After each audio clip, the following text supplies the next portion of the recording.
Forcing the sick and elderly to die alone is crueler than COVID-19. Keeping people from their suffering loved ones does not safeguard them. It merely subjects them to a different kind of suffering, one for which there might be no recovery. 1 year ago today, my father died following a 10-year battle with cancer. Our family's final weeks with him likely mirrored those of many other families. And with the new wave of COVID-19 lockdowns beginning, however, I feel compelled to share our story because that journey convinces me that we as a nation are subjecting the dying to physical and psychological torture in the name of fighting a pandemic with statistics that no longer add up. Caring for the family. I'm not sure when my father was first diagnosed with cancer because he didn't tell anyone. He didn't need to at the time because his cancer, called myelofibrosis, is a slow progressing kind that can go without symptoms for years. Likely caused by his 30-some years spent in a garage teaching young adults auto mechanics at a technical college, this rare blood cancer finally advanced enough about 5 years ago to force my parents to move into a seniors facility a mile from my older brother's home. Until about 3 months before my father's death, my parents lived there self-sufficiently. My father kept his cancer at bay with oral chemotherapy, while he cared full-time for my mother, who also had dementia.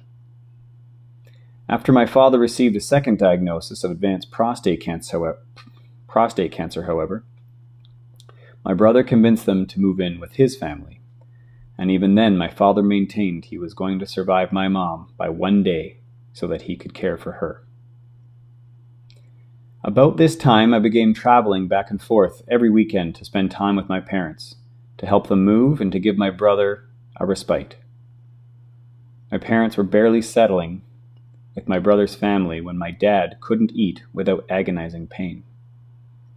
He was hospitalized for severe thrush infection of an esophagus. The oral chemotherapy ceased, and he began needing more frequent blood transfusions.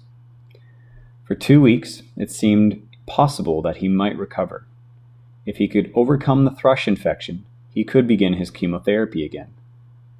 And during those weeks, my brother and I cared for my father in the hospital, spoon-feeding him soft hospital foods, holding his glass to his mouth, placing a straw between his dried lips, helping him to the bathroom when he couldn't walk, or changing and cleaning him when he couldn't get up, and wetting his lips and mouth with water soaked with a sponge as he slept, keeping him comfortable. When he struggled to breathe, he also had asthma as well.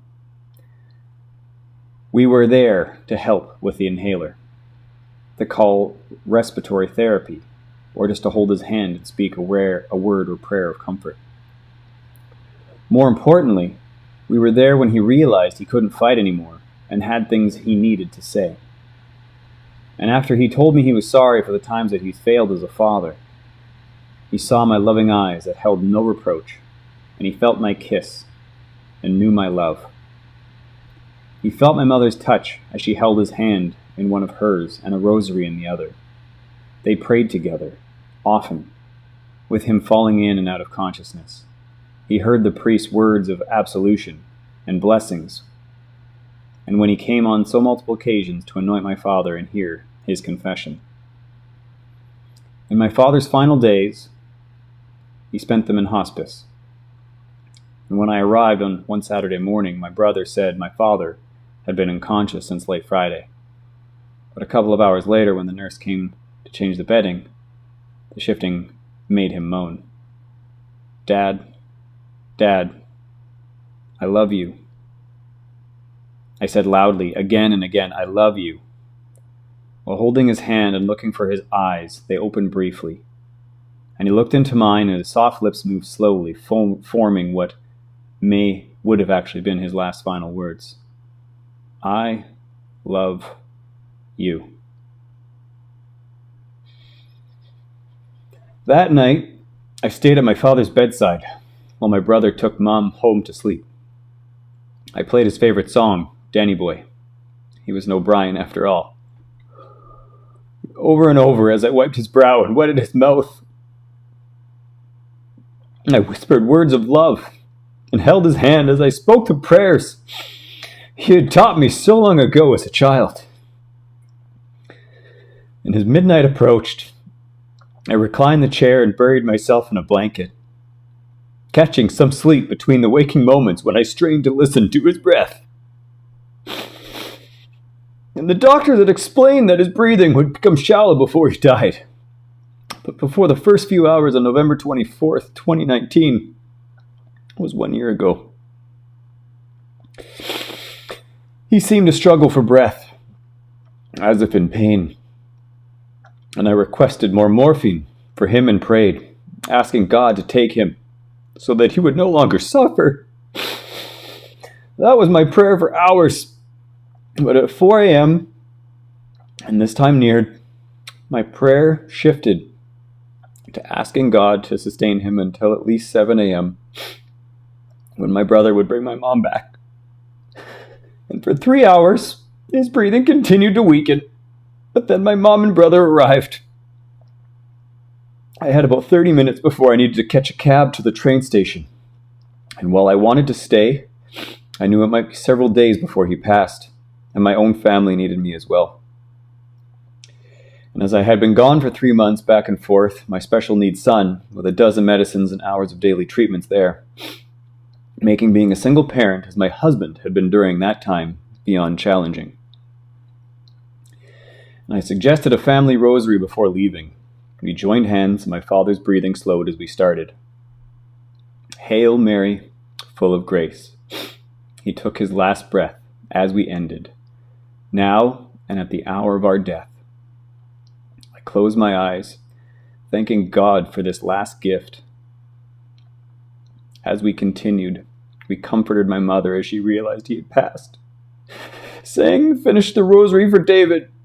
We did, a mere 5 minutes before I needed to leave. So this comes to the cruelty of separation. The following week brought the wake, the funeral, and a chance to see the large extended family, including my father's still surviving 5 siblings and my many cousins I had not seen in a decade. It was the last time I saw my Aunt Margaret, as she died earlier this year under the COVID-19 restrictions. I met an old classmate of my father who told me stories of high school years, and I met the young manager of a local chain grocery store whom my father had befriended while bargaining hunting for the St. Vincent food pantry. The manager had tears in his eyes when he told me how much my dad meant to him, and that so much to me. Several fellow faculty members came to support my family, and I saw one of my students in the pew as he entered for a burial mass. Thank you, I mouthed, teary-eyed and touched by her unexpected attendance. When COVID-19 hit in early 2020,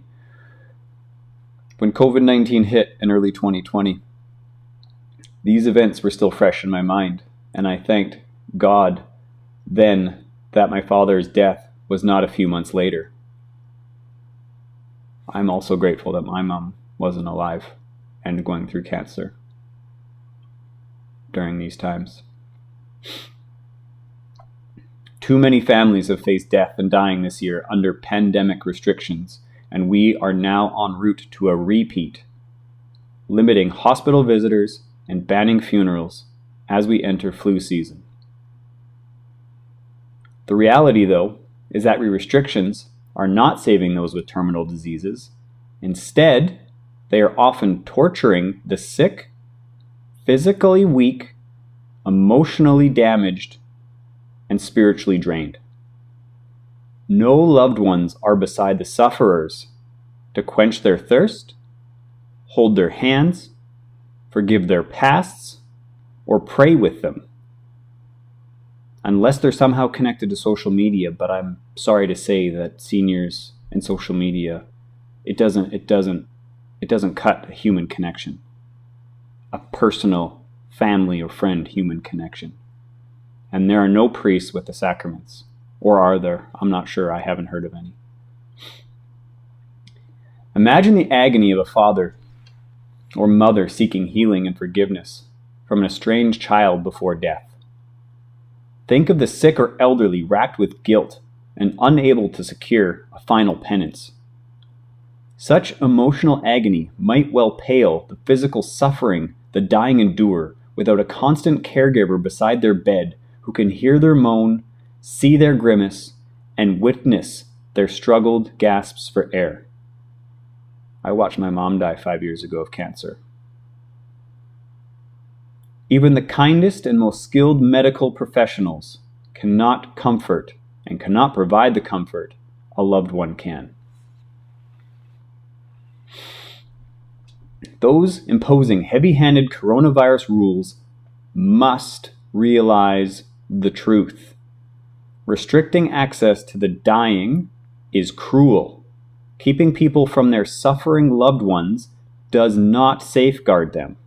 It merely subjects them to a different kind of suffering, one which there might be no recovery. This letter was written by a woman named Margot Clevand. She's a senior contributor of the Federalist, Cleveland,